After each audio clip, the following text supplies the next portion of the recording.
right, everybody, let's get started. We're going to call this meeting to order for the Glynn County Finance Committee for Tuesday, March 26, 2 o'clock p.m., 2019. First item is the approval of the minutes. Can I get a motion?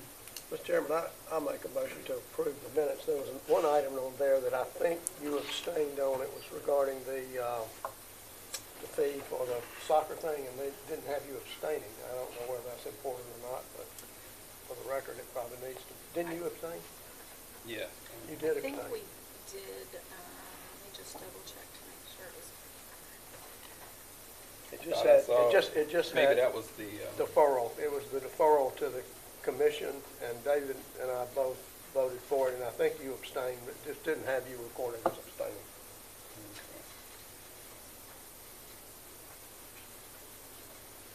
Okay, so she just put that it was a vote of 2-0 with one abstaining, but Okay. she didn't document who. Did you want That's us all to right. add Forget that? it. Forget it. I didn't. Yeah, I didn't saw see that. that. But okay. I move to approve the minutes. Second. All right, we have a motion to approve the minutes. All in favor, raise your right hand. Next item, consider unusable items listed on the surplus. Tamara. All right. This is a list of vehicles and items that we received from Public Works that are asking to be disposed of or sold at auction or used for parts.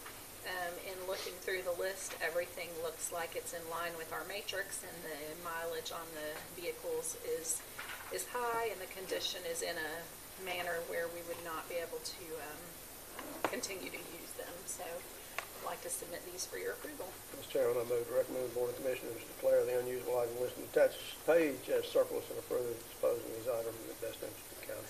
Second. Been moved and seconded that we move these unusable items for disposal. All in favor, raise your right hand. Next item is similar, declaring surplus items removal from the Glynn County inventory, donated to the Jacob Allen Fire Department. Chief Joe. Good afternoon, Commissioners.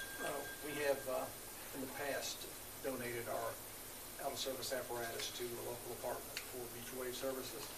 This particular engine is a 1999 Emergency 1. I don't have the exact mileage. It is a higher mileage engine.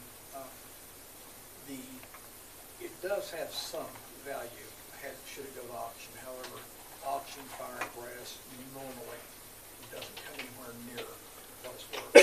I believe in this case the best use of this particular apparatus is to donate it to Chuck Weiland. That will give us their part of the mutual aid pact. That will give them an engine should their main engine go down. Give them also the ability through the mutual aid pact to respond into Glynn County as necessary. Okay, any questions? Donation?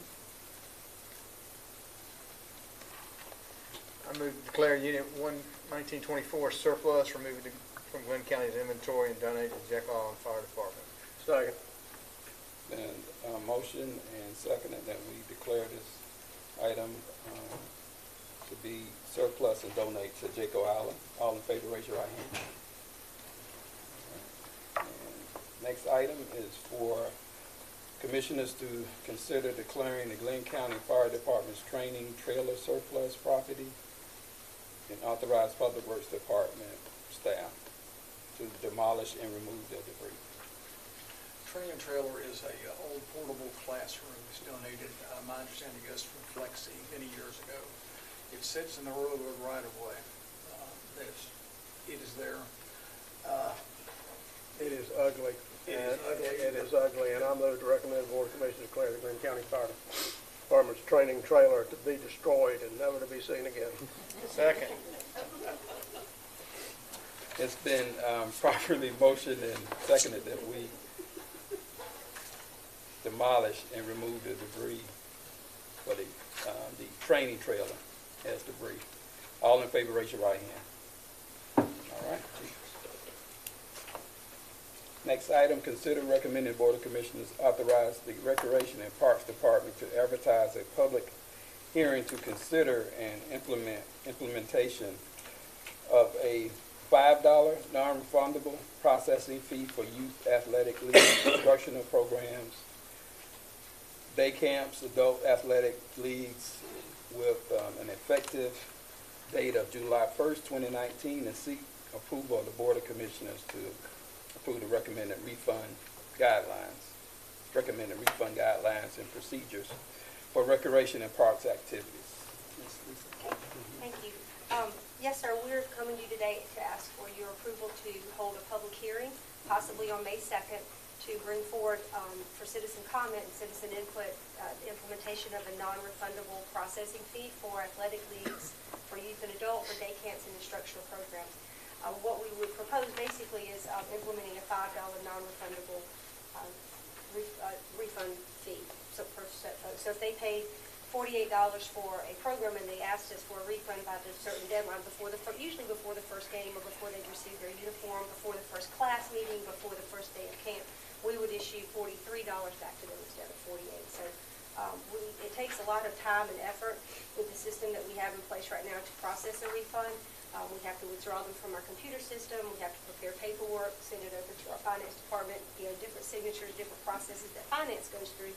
So for that time and effort, we were just suggesting that maybe we have a non-refundable processing fee whenever somebody asks for a refund after the registration period is closed. We are proposing no change to the late fee policy, which basically they pay a $25 late fee after registration's ended.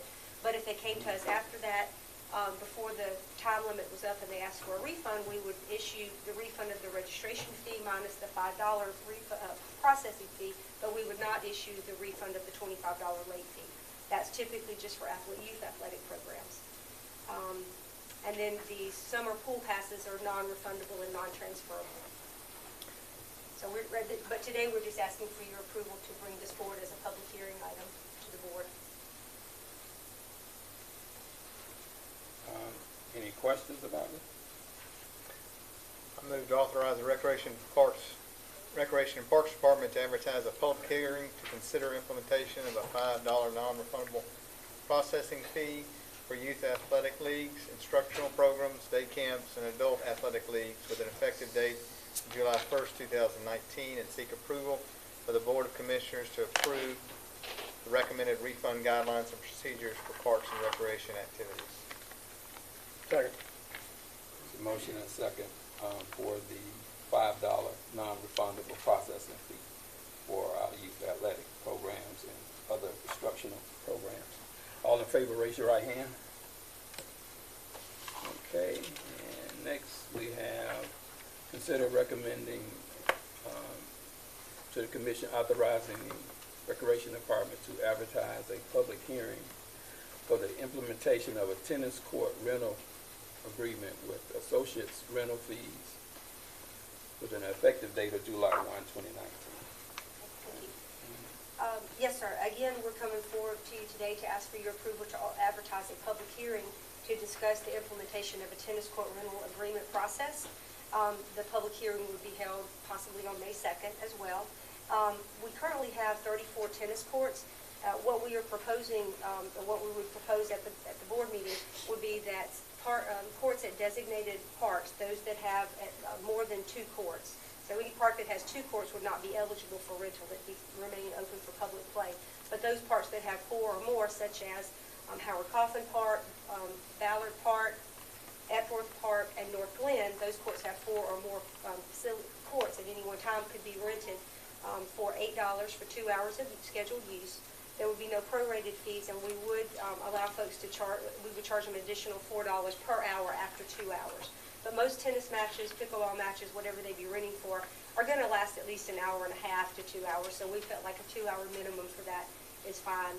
We have discussed this with Begita, because the reason that we brought this forward is we've gotten a few requests from folks who are with Begita, which is the Brunswick Golden Isles Tennis Association, and some local schools who want to reserve our courts. We currently don't have any process in place. They're all available for walk-up public play, or, unless they're scheduled for a tennis lesson that is offered by our department. So we felt like implementing this would at least give those folks who want guaranteed court time an opportunity to rent courts and reserve courts and get a permit in hand to be able to know that they've got that court for that match or whatever they want to use. We would propose at any one time, only, like say at Howard Coffin, there's 4 courts that are there available. At any one time, we would never rent more than 2. So 2 courts at every facility would always remain unscheduled and open for walk-up play. So at North Glynn, there are 8 courts. At the most we'd rent would be 6 courts. At Ballard Park, there's 4, so at the most we would rent would be 2. So that's kind of how we were looking at it, so that we still have a good balance of open play and walk-up play and scheduled play. So the folks with Begita that I've been in touch with are supportive of moving this forward, and so today we're asking for your approval to advertise this as a public hearing item and implement it in July. So I guess we'll find out if we get any more pushback from the public because that would be limited for walk-up play. Yes, sir. But like the courts at the other facilities where there are just 2 courts, such as Baldwin Brookman, I'm drawing a blank now, Northwood Estates and some of these other ones, Kings Park, Mallory Park, which is actually a very heavily utilized tennis facility, they would all still be available for open play. And like at Epworth, there are 8 courts, but there would be 2 courts always available for open play. At any one time, the Begita folks, when they have their league play, their USTA league play, they typically don't use more than 4 courts. Occasionally, they'll ask for a 5th court, but if they rent, I don't envision them renting more than 4 or 5 courts at any one time. So even at that facility, it would potentially be 3 courts for open play. So,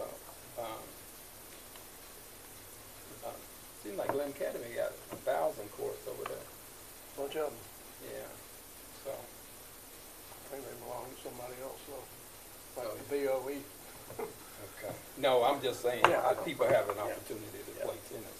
But we would always want to have at least 2 unscheduled. Unless there's a situation where maybe the county puts on a tennis tournament or something like that, and if we ever did that, we might lose all 8 courts at Epworth or all 8 courts at North Glynn, but we would advertise that, post that notice well ahead of time. But otherwise, I don't envision this being really a revenue generator so much as it is something that will help the tennis players who want that guaranteed court time, because USTA leagues, they're kind of like they are in Atlanta, where there's certain times and certain days and times that they play, and they have to play, so they have to know that they've got courts. So we just kind of want to work with those folks to kind of help make sure there's a process in place and make a little bit of money off of it. But the $8 fee for 2 hours is pretty reasonable because, you could have 4 people on a court at any one time, so it's just, $2 a person to do that. Some of the other facilities in our area charge a lot more per hour to rent courts, so we felt like that was a pretty reasonable fee. And, it can help offset the expenses that we, use to replace scoreboards and nets and things like that. City of Albany implemented this program in 1962. That did? Yep, Okay. I was there. Okay, I was born that year.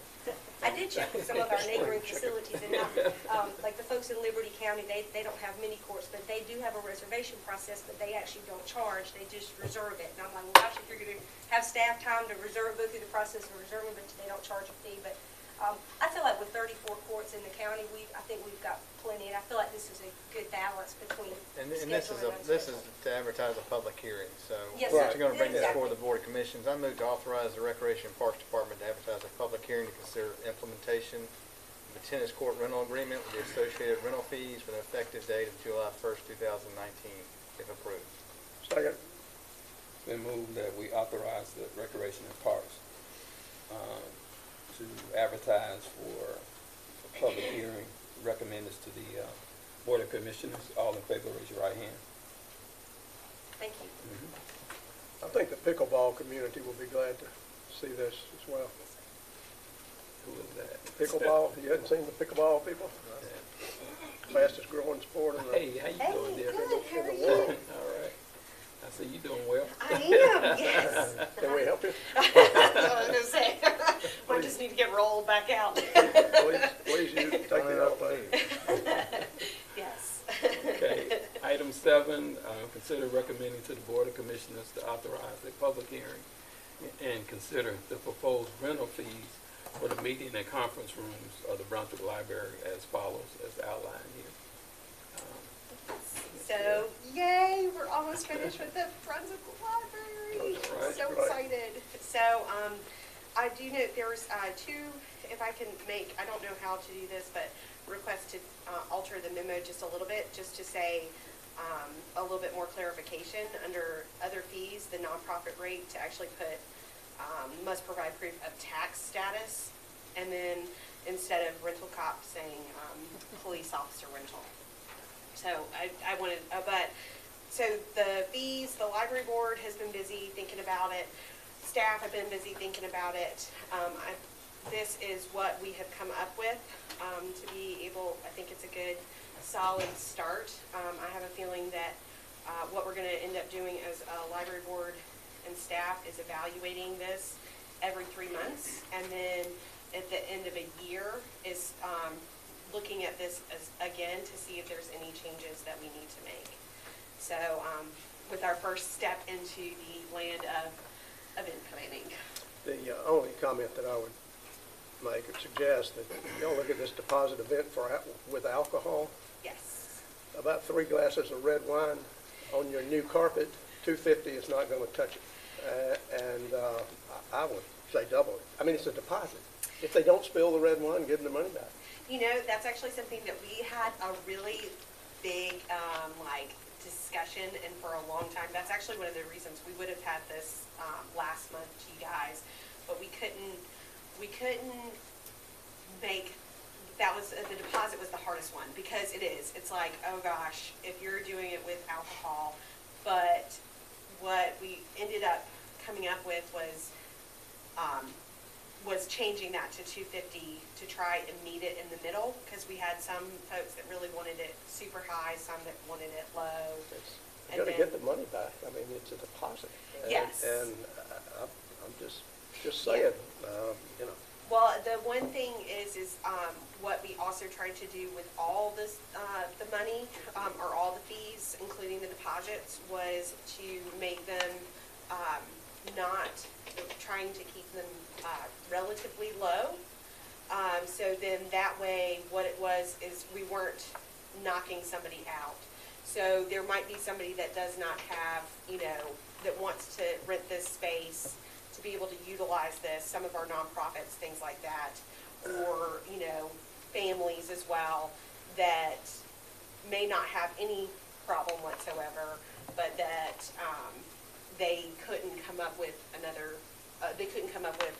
$600 plus another $500 plus the fee for after hours. So there was a lot of circling with that. I think that too, we do have in those policies that we stated that we will bill. So even if their deposit, sure, we'll take that, but then we also will be billing them if there's extra damage above and beyond the two. So that's in the contract, rental contract? It is. So we basically use the same thing that's at the casino building. And then that way, since that was already in place, and then pretty much just changed casino to library, and then added a couple other little things in there that were library specific, set up, take down, hours, stuff like that. Well, if the Glynn County government wanted to have a retreat there, Yes. seeing that we ponied up for about $1.5 million, Yeah. I mean, what would our rate be? Yours is free. It So is? Glynn County has always utilized the library space for free. So it's the same thing with, Well, that's encouraging. yes, because that's what, y'all, it is a county building, so. you own the building. Yeah, that's what I was like, it's a county building. So I know we actually, maybe have some departments have already contacted us to be able to utilize the space for upcoming meetings and events. So if y'all want to retreat there, you got it, as long as it's not booked. Wait a minute. You don't know enough people. May be able to work.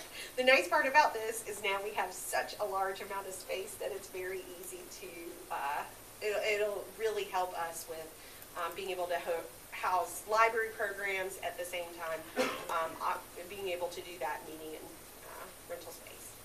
Okay. All right. Any other questions? Nope. Motion? Authorize a public hearing and consider the rental fees for the meeting and conference rooms at the Brunswick Library. Second. Second.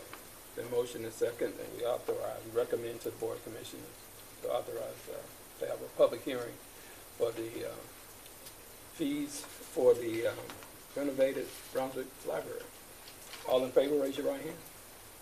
Woohoo! All right. One more step. Okay. Thanks, guys. All right, next item. Consider recommending to the Board of Commissioners to accept the settlement offer for Unit 2017, a Ford F-150 XL assigned to Community Development in the amount of $18,930.75. Ms. Orr Reed, but... She's in an interview, sorry. Okay. Kim Minister, but I'm with HR. All right.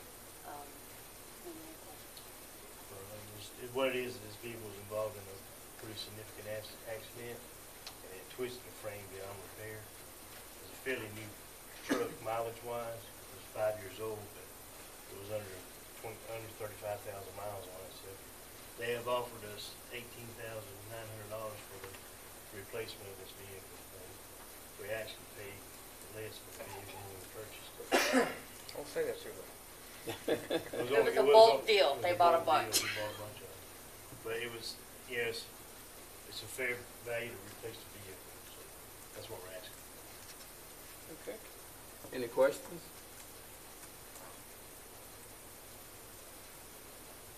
Motion? I move to accept the settlement offer, Unit 2710, a Ford F-150 XL assigned to the Community Development in the amount of $18,930.75. Second. Been motion and seconded that we recommend to the Commissioners to accept the settlement for Unit 2017 in the amount of $18,930.75. All in favor, raise your right hand. All right. Thank you. Item 9. Consider recommending to the Board of Commissioners authorize an increase in the revenue and expenditure budget in the jail commissary fund to cover projected remaining needs for FY19 inmate medical and prescription costs. Sheriff John. We're poor down there at the sheriff's office. We ain't got much to offer, but I've been able to scrape up a few dimes, and Okay. we're gonna move over. Y'all approved $280,000. I don't need it. I've cried out. $280,000 from our jail commissary fund to hopefully, prayerfully equal out the balance until June of 2019. Sheriff, what kind of balance does that leave you in that fund after you take that 280 out? Only a dime or two. You can share it with us. This is, we I'm doing we that won't right tell now. anybody. I'm doing it right now. That'll leave us around $600,000 in that fund. All right. That's Mr. Chairman, I move to recommend the Board of Commissioners authorize an increase in revenue and expenses budgets in the jail commissary fund to cover projected training needs for FY19 inmate medical and prescription costs. Second. It's been seconded that we recommend to the Commissioners to authorize an increase in the revenue expenditure budget for in the jail commissary fund. All in favor, raise your right hand. Chairman, that's all I have on the agenda. Okay. Excuse me. Yes, you may. Thank y'all. Thank you. Next, item 10. Consider recommending to the Board of Commissioners the increased PO 1688883 issued to Betamax Inc. by the amount of $6,000 to cover postage for mailing tags, renewal, pre-bills for Glynn County, with funding to be provided by the FY19 Tax Commissioner's budget for postage. Hey, how you doing? Alberta Randolph. Nice to see you, Albert. Is additional funds for postage are needed for the remainder of the fiscal year, which will exceed the $25,000 limit for department approval and increase to a purchase order. So we need $6,000 moved to a purchase order.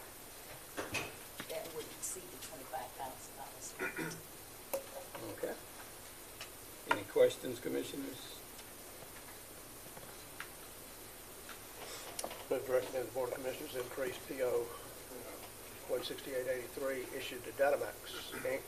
by the amount of $6,000 to cover postage for mailing tax renewal pre-bills for the remaining of the fiscal year, with funding being provided by the Tax Commission's budget for postage. Second. There's been a motion and seconded that we recommend increase in the PO 16883 issued by Datamax in the amount of $6,000 to cover postage for the Tax Commissioner's office. All in favor, raise your right hand.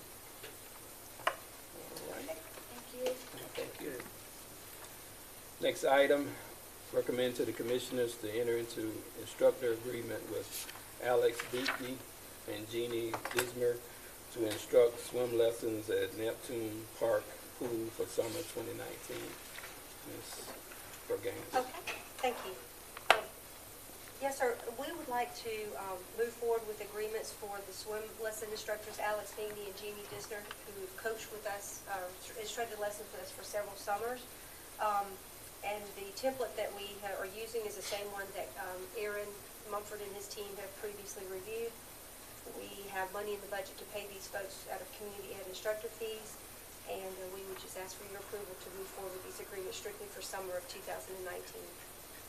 Okay. Commissioners, any questions? Motion? Approve entering into instructor agreements with Alex Binkley and Jeannie Dismer to instruct swimming lessons at Neptune Park Pool for the summer of 2019. Second. The motion is seconded that we recommend to the Commissioners to approve an agreement with Alex Binkley and Jeannie Dismer for swim lessons at Neptune Park. All in favor, raise your right hand. Next item is to consider authorizing the issuance of a purchase order to Bliss Products and Services, Inc. in the amount of $16,505 to replace sunshades at Neptune Park Fun Zone Pool, with funding to be provided by the accommodations of excise tax fund, undersigned fund balance. Yes, sir. There are 5 sunshades, small sunshades and 1 large sunshade at the Neptune Park Pool that have been there since the pool was constructed about 10 years ago. They've experienced extreme wear and tear, and we came forward with a request to the budget review team earlier this year to ask for funds for replacing these in the future budget cycle. And in some of those discussions, it was said that perhaps there could be some unfunded fund balance in the accommodations excise tax fund that might be available now, so we could get them now prior to the start of the swim season. The project includes replacing the 5 small umbrellas, the 1 large umbrella, as well as the rafters that go out there, because they have rusted as well. We just feel like this would be a nice thing to do to have these. We possibly could put the old ones up, but they're in really poor condition. They do come down, during the off season, but the extreme conditions of where they are with the wind and the sun and the chlorine and the chemicals and stuff, they've taken a beating. And being that Neptune is, one of our high destination parks, especially in the summertime, we'll have 18 to 20,000 visitors just to the pool, and that's not including the peripheral area. We want them to look nice, and so we're just coming forward to seek your approval to get the sunshades replaced. The lead time, according to the Bliss Products representative, is about 3 to 5 weeks. So we're going to be, even if it's approved on April 4th by the board, if approved by you today and then April 4th, it's going to be cutting it close, but because the pool will open, it's scheduled to be open Mother's Day weekend, so it will be open, and if we need to put the other shades up and get by with what we've got, holes and wear and whatever what we can use now, we will, because shade is just so important out there. But we feel like that we can hopefully have them up before then, but definitely by Memorial Day when the pool really opens full force in 7 days. 3 to 5 weeks is when they anticipate having them ready to be installed. I wasn't sure about that in regards to whether or not that's the lead time when getting the material. I mean, they'll be made, and they're made to order. Is that correct? I believe they are, yes, sir. But my interpretation of that, when we asked the vendor that question, was that's when they would be installed and ready to go, is 3 to 5 weeks. But I can get clarification on that and have that for you. But my interpretation was once we had the PO ready and placed the order, that 3 to 5 weeks they'd be up and ready to go. The rafters replaced, and that's. I move, consider recommending the Board of Commissioners authorize the issuance of a purchase order of Bliss Products and Services in the amount of $16,505 to replace sunshades at Neptune Park Fund Zone Pool, with funding to be provided by the Accommodation Excise Tax Fund undesignated fund balance, and to increase the revenue and expenditure budgets in the fiscal year 19 Accommodation Excise Tax Fund Neptune Park Fund Zone Program. Second. It's been motion and seconded that we authorize the issuance of purchase order to Bliss Products and Services in the amount of $16,505 to replace the sunshades at Neptune Park. All in favor, raise your right hand. Thank you. Next item 13, consider recommending to the Board of Commissioners to authorize the issuance of a purchase order for the audio and video system installation in the courthouse to Miller Electric under the state contract in the amount of $99,484.09 with funding provided by the FY19 Capital Projects Fund. John. David, you want to start off? Sure. Good afternoon, Commissioners. David Weston, the IT Department Network Engineer. I've been working on this project. It initially was proposed and approved in the FY18 budget, but we had some budgetary challenges and it was deferred. We asked for it again in the FY19 budget and it was approved. And so we met with the shareholders, which were mainly the judges, and specifically Judge Kelly. We showed him what we were, what our vision was for the courtrooms to get the courtrooms up to, this type of courtroom or this type of capabilities with this room houses. So the equipment they have now is very outdated. You can't use any of the newer technology. We're basically moving like a video cart on wheels, and it's created a lot of problems and even some safety issues too. We had an employee injured tripping over some cables, so we're trying to get the courtrooms into state-of-the-art and use the technology that this room here is capable of doing. So we reached out to the vendors that support that courtroom and the courthouse that can work on an SLA or a service level agreement that meets our standard, and that is using a press-drawn solution, like the control panel on the wall there. That controls this entire room, and we want to make that our standard throughout all the county courtrooms, conference rooms, anywhere we go. So the people supporting it and the people using it are familiar with the technology and can walk in any room and know exactly what to do to run that room. So that's what we are recommending that we go with. We reached out to the vendors that support the courthouse. One of them was over our budget number, and the other one was, they refused. They said they're too busy, they're not interested in doing it. So we are recommending going on state contract with Miller Electric for about $99,000, a little over $99,000. Swipe. I'll have this thing so screwed up here in a minute. Yeah, you might shut the whole thing down. Swipe it, we'll do that. So anyway, that's basically, what we've done over the last 2 budget years with this.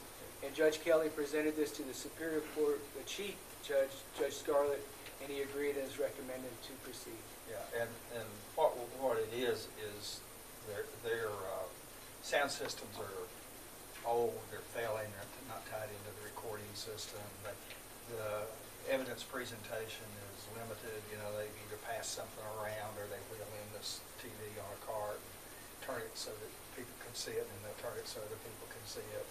And it's just not up to what is available now. So what we looked at was saying we need to bring courtrooms, up to speed, and so we asked for a 5-year plan to do this. And this is phase 1. This is the sound. That's their biggest issue. They can't hear in there. Plus the judges have to control it, so it's kind of specialized. So it limits who can actually do this. And then going into the second phase, with the evidence presentation and recording systems, again limits people who can do that. So we asked for proposals addressing all these issues, and and we got them, and this is phase one, which is the sound in those courtrooms.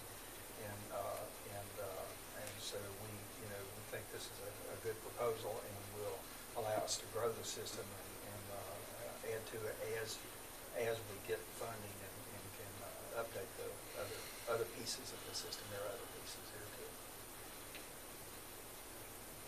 Okay. Any questions?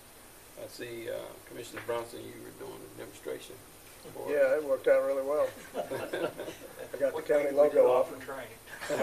County logo up there. Yeah, Okay. I'm right on the cutting edge of this technology, I can assure you. I move to recommend the Board of Commissioners authorize staff to issue a purchase order for the audio-video system installation in the courthouse to Miller Electric under state contract in the amount of $99,484.09 with funding provided by the FY capital project budget. The motion. Second. I'm sorry.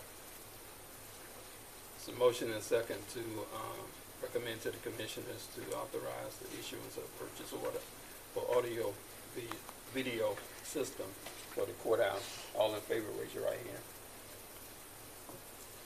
Next item 14, consider recommending to the Board of Commissioners to authorize staff to issue a purchase order for 13 laptop computers for police vehicles in the amount of $24,949.99 to the county preferred solutions provider Dale, with funding to be provided by the FY19 Capital Projects Fund. Police vehicles 3225.54550. John. Yeah, I got this. So the vehicles were purchased in FY19, and typically when we buy the vehicles, we do not buy the computers in them. We buy that separately, and this is precariously close to the dollar amount that has to be brought to the commission board. So it was determined to bring this to the board for approval. And so the funding source that you just read, 3225, is funded by the police, and is just to outfit the new vehicles with new laptops. Anytime a laptop is over 2 years old in that ruggedized environment, it's just not, it's not really a good solution. Roll the new car out with the newest, latest technology that you can provide is our recommendation. What do you do with the old computer and laptops? Repurpose. Repurpose. Where it's suitable, if not, we surplus it. I move to recommend the Board of Commissioners authorize staff to issue a purchase order for 13 laptop computers for the police vehicles in the amount of $24,949.99 to the county's preferred solution provider Dell, with funding be provided by the fiscal year 19 Capital Budgets Fund Police Vehicles Budget. Second. Motion and second to authorize the staff to issue a purchase order for 13 laptop computers for police vehicles. All in favor, raise your right hand. All right. Item 15.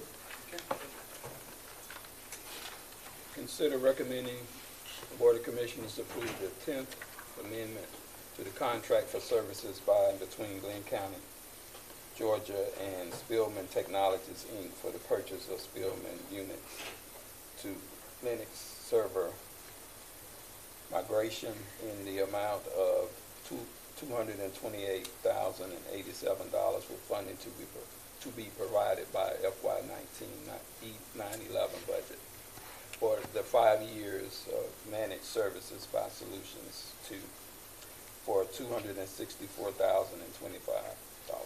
John. And this is a technical issue in that Spillman has come to end of life on the Unix servers, and that means that we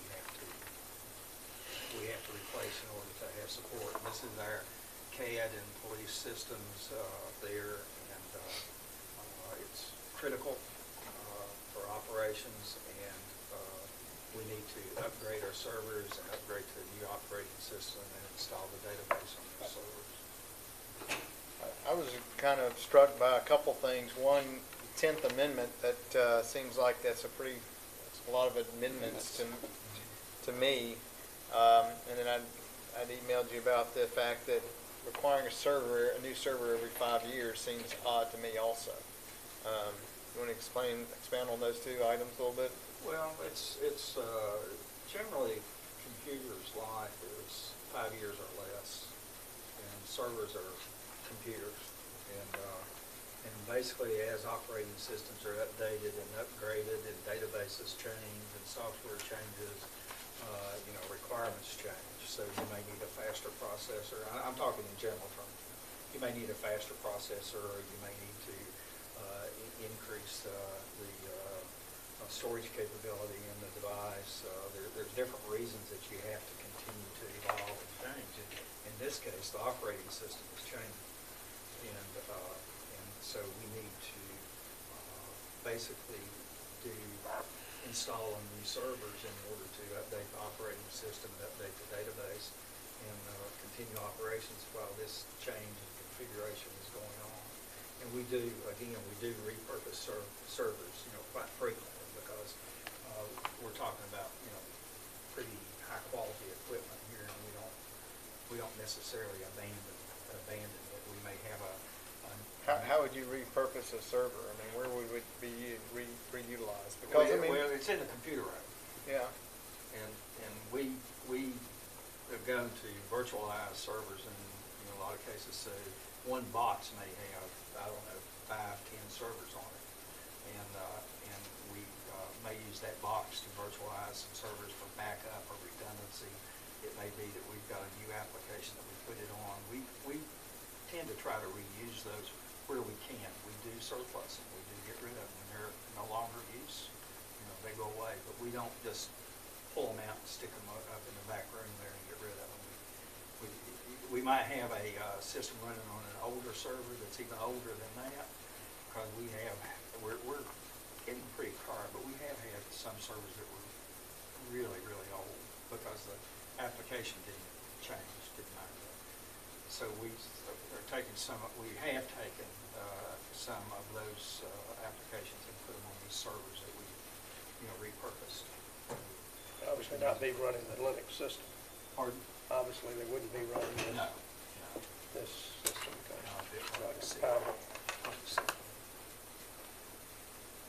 We're looking at the speed enhancements. Yeah, it will operate faster, and because the processor is going to be newer and faster clock. It's going to run on a faster clock, so it's going to operate differently. The key thing here is support from Spillman is a key issue. If they don't support that system, our CAD support for 911 police systems will fail. I'll just tell you that. So if we don't do this, If we don't do this, we will fail. We won't fail right away because we're going to try to keep it going, but you have to do it. There's not much choice. How we go about it could, if you want to bring a consultant in, you might have a better way, but this is the way we would do it. And if we had chosen one of the other two systems a number of years ago, would we be having to update at this point? Unable to predict. Those systems that we looked at in the past did not meet our requirements. They did not provide the service, and we use police and 911, and they're here, and fire, and they're the ones that help determine what the requirements were and what they needed from it, and Steve and them were all intimately involved in choosing this system, and this system met the needs. And again, from my experience in buying technology, is figuring out what your need is and buy to meet the need. The cheapest solution does not necessarily meet your need, and somewhere or another you have to compromise. You don't have a budget, you go to choice B, but where you can, you buy to meet your need. And this system met the needs, and we spent a lot of time on this. Yeah, it's been a lot of time, I agree, and a lot of money. Yeah, a lot of money, yes. Judge Roundtree, I move to recommend that the Board of Commissioners approve the 10th Amendment to contract service by and between Glynn County, Georgia and Spillman Technologies for the purchase of Spillman's Unix to Linux server migration in the amount of $228,087, with funding to be provided by the FY19 E911 budget for 5 years managed services by Solutions 2 for $264,025. Second. it's been motioned and seconded to recommend to the commissioners to approve the 10th Amendment to the contract for services by and between Glynn County and Spillman Technologies. All in favor, raise your right hand. Okay. Next item, 16, recommend to the Board of Commissioners to approve the FirstNet agency agreement with AT&T. Okay. FirstNet is the standard that is being set through the federal government, FCC, for communications of public safety agencies. It is LTE technology, marketed in cellular as 4G and now 5G. Basically, the purpose of this is to provide a system whereby agencies can communicate with one another. Right now, we can't use our, and I use this acronym, LMR, local mobile, land mobile radio, to communicate with surrounding counties. Can't do it. Once FirstNet is installed, the purpose of that is to, one of the purposes is to provide that interagency communication in a more easy and reliable way. It also provides for data transmission and provides for video and audio transmission, which LMR, it does not. You can get data transmission at 9,600 bits per second, and if you understand data at all, 9,600 bits per second, I was selling those modems for the telephone company 45 years ago. So, it's nothing. And so it does provide for the data transmission. It is the direction that the country is going. AT&T was selected as the sole provider of that service after years of debate, and they are pushing that service into operation. It was used, and I'm sorry I can't remember the name of the location, but it seemed like it was a flood in Pennsylvania or somewhere where they had this FirstNet system up and running, no longer using their mobile radio, and then operated quite reliably. And I think that's one of the first cases that it was used. Their mobile radio system went down because of the emergency, and I think it was a flood, but I honestly can't remember the location. So it uses commercial cell towers with a specified bandwidth to communicate for public safety, and you can use devices like this one that have FirstNet installed on them. Mine does not, and push to talk, and you can be in Los Angeles and talk to Chief Jordan over here in Glynn County. So if you're in another location, you can monitor the situation. So there's a lot of advantage to FirstNet. Now, having said that, we are positioning Glynn County to know the capabilities of FirstNet, and there's two issues here, and I know I'm going to confuse them because I do that, but we're positioning Glynn County to use FirstNet, and by that I mean that we want to know what the technology is capable of. We want to know where our weaknesses are. If you go into Pops Pasture, you can't communicate. I think there's a point on St. Simon's where you can't communicate. We are testing. We have equipment online from AT&T. We have it installed, and we're at the point of having to return it. So we're going to return that to AT&T, but we've got a better idea of the capability. We've got a better idea of what we have to do to interface the equipment to our radio system. The radio system is what we use. So having said that, we, Glynn County, will eventually go to FirstNet, but we have a new, strong, robust radio system that we don't have to replace right now. So until a problem presents itself or a particular situation presents itself that compels us to go to it, I don't think we're going to go to it right away. Now, this agreement is separate from kind of all I've said. I'm just kind of giving you a background on FirstNet and what it does. But this agreement basically allows a person with public safety functions, and I would say Public Works would be included in that because they run bulldozers in emergency situations and stuff, to ask for service for FirstNet on their cell phone. And what it does there, it does get them into the FirstNet network and using that proprietary bandwidth, but it gives them priority service. So if you're at the University of Georgia game and you want to make a call and you've got FirstNet service, your call's going to go through. That other 100,000 people may not get their call through. I mean, that's the example, of what you might do. Can I get that function? I don't know. We've got to set our rules. And data and video too on that.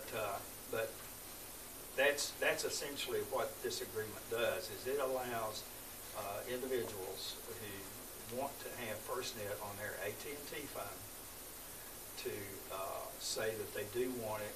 It gives us the authority to use the GTA agreement with AT&T to provide that service, to authorize them to get that service. There's no money involved from Glynn County on this. It is essentially given us the authority to use the GTA agreement to provide the service. What if you don't own AT&T? I was just about to ask. Verizon. Verizon doesn't offer the service. AT&T is the sole provider. So, in other words, I'm done here. I can't. Well, you can't get FirstNet. Okay. Now, Verizon, probably offline conversation, Verizon offers some priority services. Well, do all our first responders, they're all on AT&T? No. Oh, I'm confused. We're not going to FirstNet for the county yet. So we're just taking it out? We've been testing the capabilities, seeing what we do. AT&T is installing additional capacity there for the U.S. They're doing it in the U.S. The small cell capacity, where they, good example of that is if you get in New York City and you're down in the canyons there between the buildings, you might not have good cell reception. Well, they're putting small cells in those areas to provide reception throughout. So they've got even coverage because one of the key things public safety wants is the ability to communicate anywhere at any time. And so that's one of the things that So they have this to will do. give them that ability? The FirstNet would give them that ability, yeah. And he was on the Florida State Board, so I was on the board that has been looking at this for 5 years. The easiest way I could tell you that we support this, and I would move to it today with at least one system. We've had 2 hurricane events in the past 2 years. If we get hit, and I bring in mutual aid, or the police department brings in mutual aid departments, say my closest USAR team is from Jacksonville, Florida. I have absolutely no way to communicate with them unless I have the team leader's cell phone number. Our radios do not work with each other. We're non-compatible. I can't talk to the State Patrol. I can't talk to Jekyll Island. Using FirstNet, our telephones, if you remember the old Nextel systems, push-to-talk, it is equivalent along those lines. It gives me the ability, as long as I have the code, to speak to anyone in Alaska, Hawaii. It gives me that ability. I can't speak to surrounding counties. In my understanding, this is to be a prototype. We're going to be testing it, and we're not paying any money, and we're not obligating ourselves to any contracts at this point. Prototype was an unfortunate use of English language on my part, because we are testing. We're not prototyping anything. We're testing the capabilities within Glynn County, and we've basically concluded that test and have to return that equipment. This agreement would give Chief Jordan the ability to tell us he wants to put FirstNet on his AT&T phone. If he's on an AT&T phone. On his AT&T phone. And we then, because, IT's named as the manager of this. Does he get a phone provided by Glynn County? And is it AT&T or is it strictly a We don't First? provide cell phones to anybody. Okay. No, sir, I have my private phone, however, I am on AT&T. Okay. So he could apply for it and get it. Then that means that he would be on FirstNet if the agency helping him FirstNet, they could talk. And so by doing this, he's gonna be able to explore and use it and give us some more information when it's time Correct. to, That would be sure. to go and consider implementing it, That correct? would be correct. And all this does is authorize us to use the GTA agreement. I think it's $37 a month for the service. I'm not sure that he would have to pay. And sets up the authority for us to approve him doing it. So, basically, this is for emergencies, or It's for emergency public safety. It's not necessarily an emergency because, again, I'm going to confuse you, but if you go to FirstNet in its entirety, you would be using it for daily operations. You know. Okay. But we're not going. We have no plan to do that. We have no plan to spending money on this. We don't have a plan in place right now, other than we want to know what the technology is capable of, so that if the problem or some folks situation will presents start itself, using we can it move forward. immediately. Yeah. But some people start using it. I don't know. We haven't made it available. So As Commissioners, Steve Usher, 911 Director. During the Super Bowl, FirstNet was used very heavily because they all had their phones up there for AT&T that were provided to them because they were testing it out. Governor Kemp did sign FirstNet into a law for the state of Georgia. Doesn't mean you have to have it, but he is a FirstNet state. And it's basically my cell phone. I'm Verizon, so I couldn't do it. But if I were to get AT&T and go to FirstNet, I would use it just like my regular everyday phone. It just means I have priority on the network as a public safety that I could talk to other public safety. But the phone would still be my personal phone, and I would still use it just like every day. And AT&T is still working to put up towers in this area because they know they don't have good So Oh, it's not for everybody, just for public safety. right. It is for public safety, but But they they do can offer use- plans for your family as well, just like your regular bill, because they came and talked to me about it. They will put your family not on a priority network, but they'll just pay that. You can put them on your plan. Well, they're on the AT&T plan. The plan, but not on the FirstNet. So this would be specific, if they give you a priority on your phone, it's, they do something with your phone and make it a priority, so when you want to talk to other public safety, you can do that. It's $37 unlimited, I mean, It's unlimited data, unlimited voice, unlimited text. They're basically For offering the anybody same that thing. use it, or for just us having this agreement? That's under this agreement per user. per user. $37 per user. And I'm not the sales guy, so don't put that down in black and white yet, but I think that's correct. But when they used it during the Super Bowl, they were able to communicate, and you know how many people were there for the Super Bowl. They were able to have priority, and they talked and had no issues at all with FirstNet while they were there. Commissioner, I can describe the contractual part of this, and that might help clarify some of this. So GTA, which is the Georgia Technology Authority, bid out a bunch of different wireless services. AT&T was the provider they chose. They've added some services over the years to that, one of which is this FirstNet thing. Under the terms of that state contract, which we're opting into, by the documents before you incorporates that contract by reference. All the pricing and everything else for this stuff is in that state contract, and we're just opting into that. So this, what y'all are doing will do two things. It will opt us into that state contract if we decide to use it in the future. So like John said, if in the future y'all do want to order equipment or sign up for one of these services, we could do so under this contract. That'd be something y'all would have to approve if it hits your thresholds for $25,000. I think John has said right now there's no plans to do any of that. The other thing it does is it allows certain employees to get on the FirstNet system or network. It's totally up to them. At their cost. At their cost. It's a discount program. They can go and sign up for the service at a discount, but they have to pay for it themselves. And it's different plans? Or They is have it to have an AT&T plan already, so you can't. You have to be on the you have to be an AT&T customer, So this would and be a an public. add-on. You have to be in this other category of first responder employees in order to take advantage of it. Better So- check Roundtree. I'm going to steal this analogy from somebody else, but this is almost like a Sam's Club membership. You have to do this in order to be able to walk in the door and say, okay, I want to order that. I want to buy these things. Okay. I move to recommend the Board of Commissioners approve the FirstNet agency agreement with AT&T. Second. It's been moved and seconded that we approve the agreement with AT&T for the FirstNet. All in favor, raise your right hand. All right. Thank you. Thank you. All right, where are we? North Harrington, 17. 17. Okay, you gonna stay, John, for this, or you gonna let Dave go have this? I'm sorry, I thought I had another.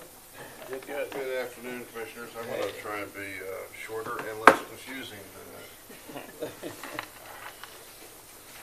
We're on item 17, contract for Splosh 2016 North Harrington Road Drainage Project to Griffin Folsom Construction LLC of Cordele, Georgia, in the amount of $296,600 for funds to be provided by Splosh 2016 fund in the FY19 Capital Projects Fund. Right, yes, sir. So this is a SPLOST project, SPLOST drainage project. There's a large ditch along North Harrington Road. This is basically to pipe that ditch.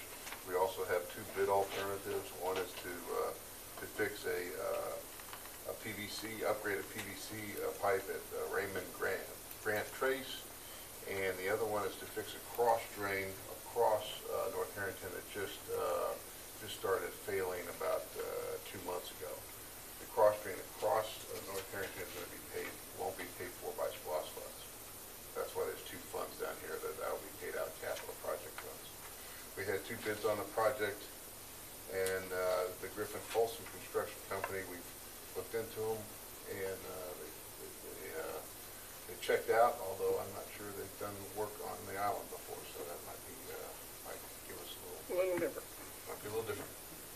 What, when we have these different contractors that come in, is there a way to rate them and how they do, and do we keep up with their performance so that in the future, if they bid, we're able to say, hey, wait a minute, last time you bid, these were issues that we had? We do, but we don't have a performance rating for contractors in order to disqualify them from bidding that I know of. Is that something that other counties have? As a side, I'm not sure if they have the performance evaluation standard, but I do know that our new system allows us to rate vendors and contractors, and we can actually mark that they're not eligible for bidding due to poor performance previously. But I know that, Public Works will keep track of issues that we've had, and if somebody bids, we'll talk to the attorneys and say, hey, we've had these issues before, and we, We'd be happy to do that, so that we could, if we do have one that is a poor performer, be able to put something down so they cannot bid the next job. Dave, how in the world do you have this kind of discrepancy on a 48-inch pipe? On the bid price? Yeah. Yes, sir. One of them bids $100,000, one of them bids $264,000 for a pipe. Right. Well, our village job was over $1 million difference, the village drainage system. Yeah. So, Is this a designer pipe that these people are talking? I don't know. I just. well, it's a large pipe, and it's 480 feet, and the pipe alone costs $100,000. So. Yeah, but the other bid was $264,000. Right. So I I understand that. Just wonder what one pipe does over another pipe.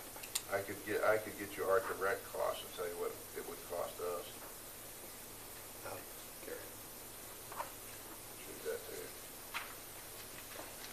Okay, well, looks like we got a good bid here. I move to recommend the Board of Commissioners award a contract to SPLOST 2016 North Harrington Road Drainage Project to Griffin Folsom Construction LLC of Cordele in the amount of $296,600 with funding to be provided by SPLOST 2016 fund and the FY Capital Projects Fund.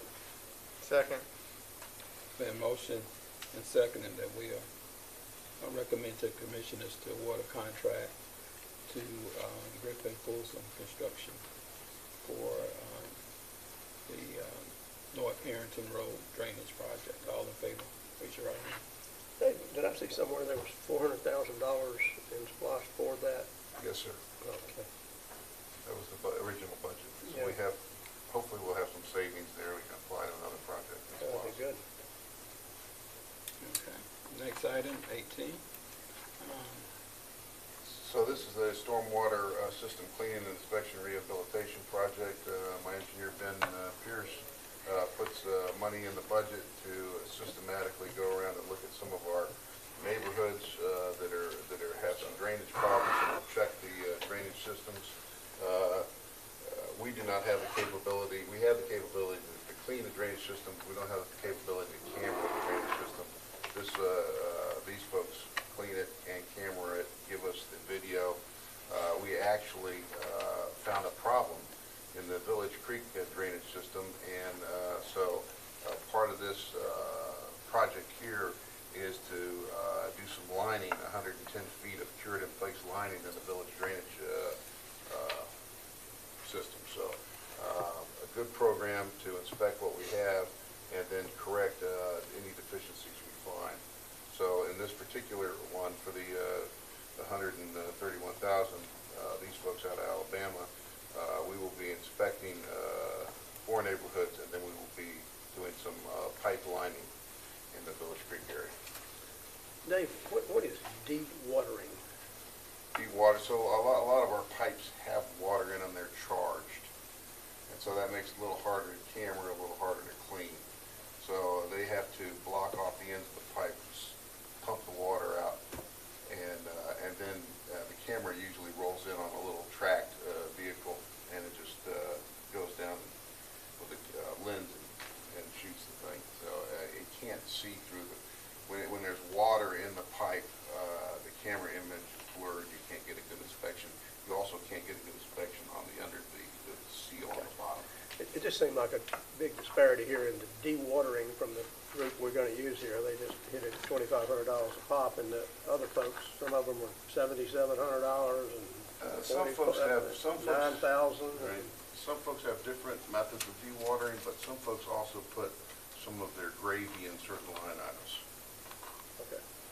Hey, look, as long as you're happy. Any other questions, Commissioner?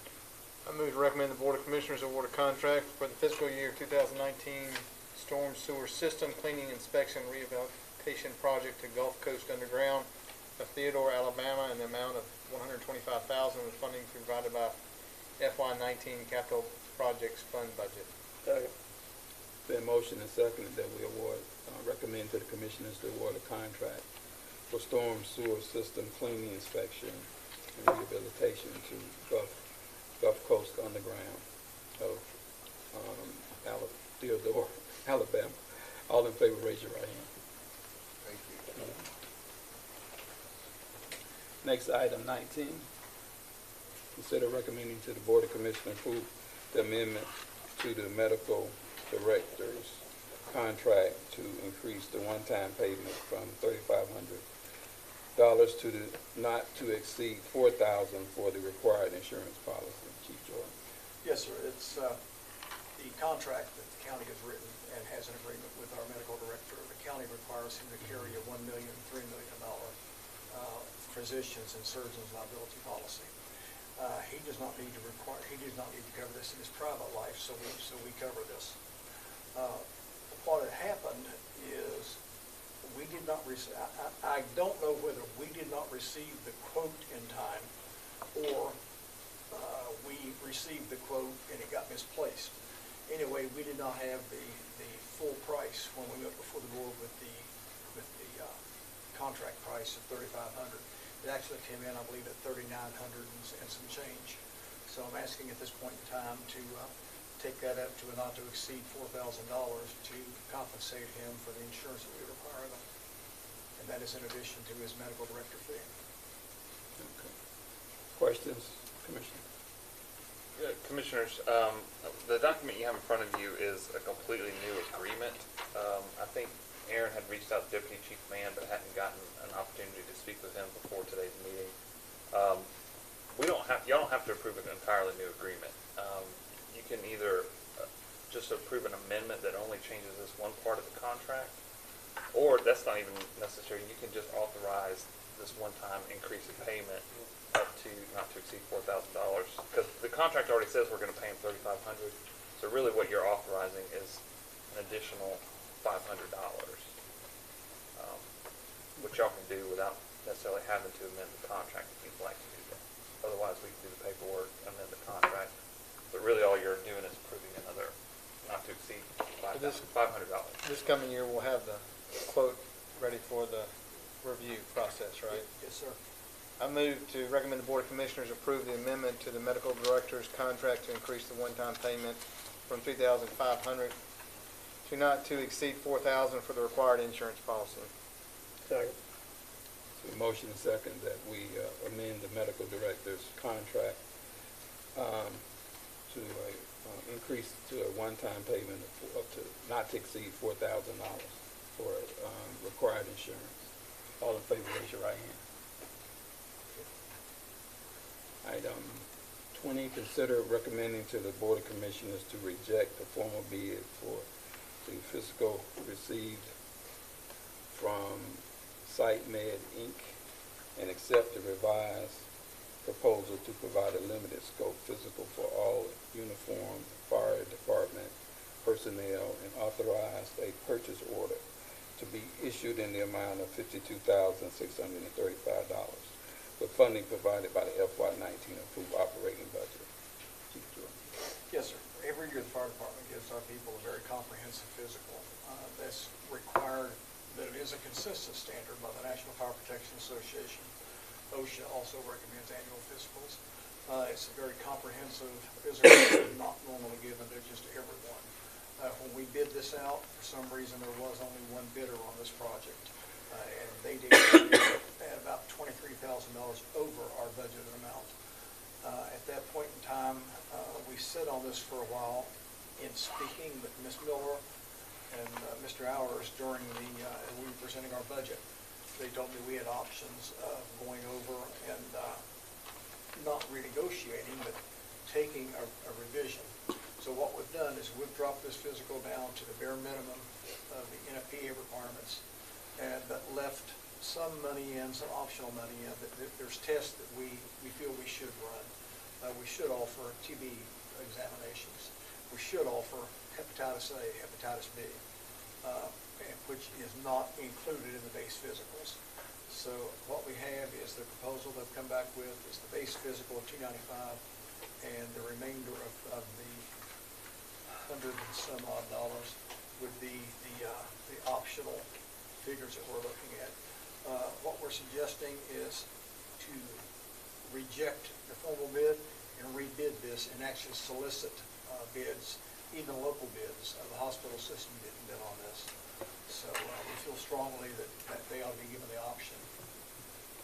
So, what do you want us to do? What we'd like you to do is to reject the formal bids and that we received from SiteMed and accept the revised proposal. All right, I move to recommend the Board of Commissioners to reject the formal bid for physicals received from SiteMed Inc. and accept the revised proposal to provide a limited scope physical for all uniformed fire personnel and authorize a purchase order to be issued in the amount of $52,635 with funding provided by FY approved operating budget. Second. The motion and second that we reject the bid for physicals from SiteMed Inc. and accept the revised proposal. All in favor, raise your right hand. Last item, 21, consider recommending to the Board of Commissioners to authorize the following execution of the contract for Diggy Plan in the amount of $9,651.55 with funding to be provided by the building inspection funds previously committed by the board on December 6, 2018. The execution of the contract from Rhythm with funding provided by the general fund building inspection fund balance for $11,734.62. The purchase of professional services from Food Point Solutions in the amount of $96,200 with funding provided by the general fund, building inspections fund balance. Ms. Thompson. Yes, sir. Thank you all. Good afternoon. I came in December to a slightly different finance committee, but as you are aware, in building inspection state code, we can charge review and inspection fees, but we are required to use those fees to cover the actual cost of operating the department. During the recession, we had saved those funds just in case, and now we're at a point where we feel comfortable spending it on some much-needed software and data improvements for the department. And in December, we got some new computer software, computer hardware, field hardware, telephones, and some vehicles. And this is for computer software that will help not just building inspections, but all of community development. DigiPlan is a plug-in to Infor, which will enhance and streamline our internal commercial review process and will allow us to give more concise reviews based on code and be more consistent. The Rhythm software is a web portal so that customers can log into our website, apply for building permits, pay for building permits, request inspections, just a lot more functionality than we have now. And this is in an ongoing effort to streamline and review our process where all our codes are clear up front and can be easily understood and implemented. The funds this year are prorated for this year. We do have the software budgeted in next year, assuming you approve this. And so to make sure I correctly legally ask for each thing financially, that's why you have A, B, and C. So I'm happy to answer any questions. And again, this is coming out of the building inspections funds that come from their review fees. And this is going to be a big help in the whole process when people are going through the building process, is that correct? Yes, sir. It's going to help staff and reduce staff time, and it's going to help users of our process be able to navigate through easier and have easier to understand comments.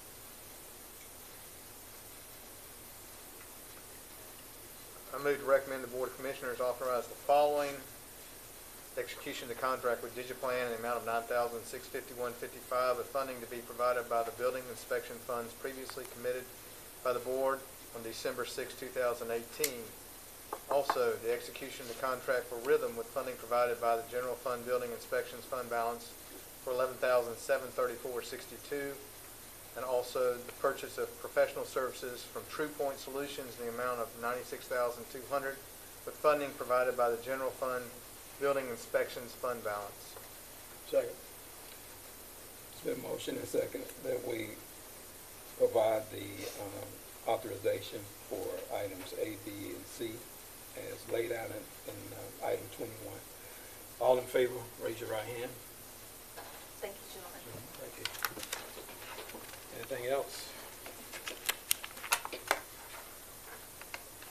That's it. Any items that y'all would like to place on? Anything that shouldn't be on? Mr. Chairman, I don't know. I think there were certainly some questions about the software. Software thing? Yeah, but I think they were adequately addressed. I don't David, you got any? see anything. They can pull it if they have questions. Yep. All right. No, we're adjourned. I agree. Alan,